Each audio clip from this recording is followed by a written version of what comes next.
Assalamualaikum warahmatullahi wabarakatuh. Maka dalam kitab hikam diterangkan penyakit terberat itu tamak. Kenapa?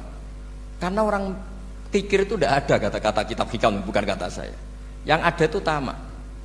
Misalnya gini, saya kenal PLT Bupati Kudus. Tidak pernah saya bilang beliau kikir. Tapi sekali saya pernah ngajukan proposal tidak kesampaian. Wah, beliau medit. Jadi saya menvonis medit itu sebetulnya ya karena punya keinginan tidak kesampaian. Coba kalau ndak, bahwa medit itu orang serap penting. Misalnya anak-anak muda sama orang-orang cantik di Jakarta, pernah nggak kamu bilang itu sombong? Ndak kan?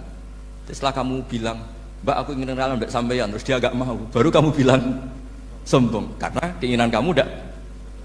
Nah, bayangkan kalau orang bermental tomak, kayak apa bangsa ini? Nah, sahabat itu dididik oleh Nabi, tomak itu selesai karena keinginan mereka memberi. Sehingga Indonesia bisa merdeka begini itu barokahnya didikan ulama, semuanya ingin memberi. Dulu belum ada negara, tentara-tentara kemerdekaan kalau di kampung-kampung itu ya dibiayai donatur-donatur, termasuk bahasa saya, bu saya dulu. Itu berapa ton aja beras untuk pasukan Hizbullah, pasukan TNI. Di Aceh ada Dawud berih, ada yang baca berueh. Jadi baca aja kayak kira asap ada yang berih, ada berueh, saya juga gak tahu orang Aceh kalau baca berih memang. Nyumbang berapa emas untuk kemerdekaan Indonesia. Yang Kesultanan Jogja Legowo, Jogja tidak lagi negara tapi diberikan bagian dari Indonesia dan seterusnya. Nah, jadi semua ini barokahnya didikan Rasulullah SAW yang diteruskan para ulamanya bahwa nomor satu didik masyarakat itu bermental memberi. Dengan bermental memberi apapun kecilnya ini selesai dengan dirinya sendiri. Itu kalau sampean nggak punya mental memberi, nanti pulang dari Pemda, sok acara ini kabupaten berkata ini tok ribet itu. Awas itu, bar ngaji langsung lali berarti sampean. Sudah kalau nggak urun ini sudah luar biasa, nggak urun untuk berkat itu sudah luar biasa. Jadi itu yang makanya Nabi itu Quran dimulai wa mimma razaqnahum yunfikun. Quran mengajarkan bermental memberi, yunfikun. Nabi berkali-kali ngulang al yadul ulya khairum al yadis sufla. Dan memberi itu tidak harus nunggu kaya. Gambarannya Quran tentang orang baik itu gimana? Alladzina yunfikuna fis sarra wadharra. Bukan fis sarra saja, ketika wadharra juga. Saya pernah guyon sama orang kaya di Jakarta. Dia uangnya miliaran, mungkin malah triliunan. Guyon sama saya, Gus saya ini sudah sekian bangun masjid di mana-mana. Saya ini berarti hebat. Enggak kata saya. Enggak ada masjid agama tetap jalan kata. Karena di kampung-kampung sudah banyak masjid kata. Masih keren tukang becak kata. Kok bisa Gus?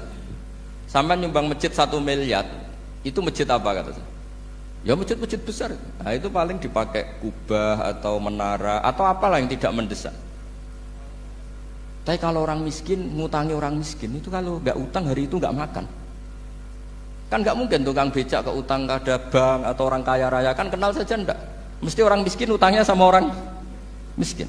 Saya kalau orang kaya utang Habib Bidin mesti mau beli Innova karena level orang elit, jadi utangnya itu beli Innova, aksesoris Innova, seri terbaru.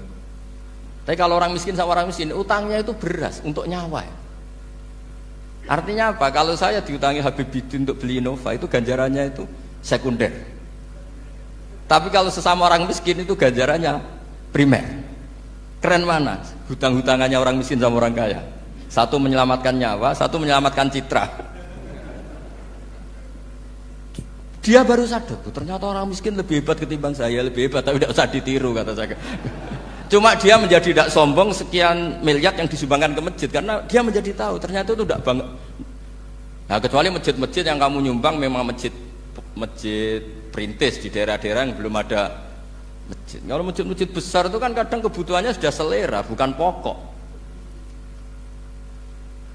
Tidak saya ini cerita ya, jadi supaya orang tahu lah.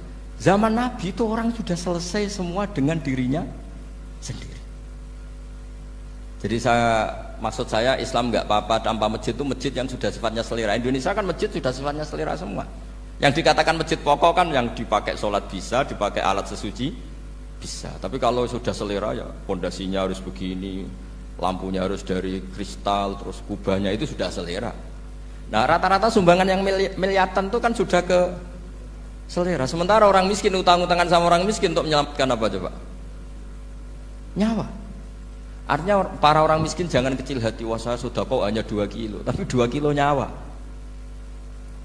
Dan itu pahalanya luar.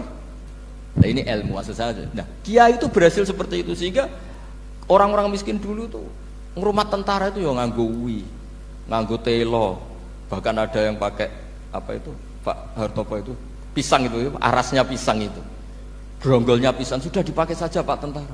Tentara di mana-mana bisa makan. Coba kalau yang ngamal yang kaya tok itu tidak cukup. Tapi barokahnya yang miskin juga ikut ngamal itu cukup karena yang miskin itu mayoritas. Jadi didukung kaum miskin pasti menang lah kan kira-kira gitu. Karena di mana-mana orang miskin itu banyak. Menemukan orang kaya itu nyari data. Kalau menemukan orang miskin seketemunya pasti ketemu. Dan orang miskin ini dididik ulama untuk berkontribusi. Sehingga banyak tentara yang ketika dicari Belanda pura-pura jadi petani. Ini juga yang menyelamatkan orang miskin. Nah, ulama dulu tuh orang paling sukses mensuasanakan seperti itu. Nah, itu yang diceritakan di perang Tabuk, mimpa di maka tazihu qulubu fariqim minkum. Jadi perang Tabuk itu perang di antara yang paling diceritakan Allah berkali-kali apa? Ya Rasulullah tadi malam saya buruh dan ini dapat 2 sok ya kira-kira berapa kilo lah. Yang separuh untuk keluarga kami, yang separuh saya sumbangkan ke jenengan. Lu coba perang antar negara hanya menyumbang 2 kilo beras, bayangkan. Tapi nilainya bukan 2 kilo. Kalau 2 juta rakyat Indonesia nyumbang 2 beras, artinya hubungannya dengan negara hubungan ingin memberi. Dan barokahnya hubungan ingin memberi, ora pati kecangkeman toma, ora pati kakean menuntut. Ini yang mahal itu yang gak ternilai itu. Dan itu menjadi kekuatan yang luar biasa sehingga umat Islam bisa mengalahkan pasukan Romawi. Nah Indonesia dulu kira-kira seperti itu pra kemerdekaan. Ya itu saja sebagai mukaddimah hari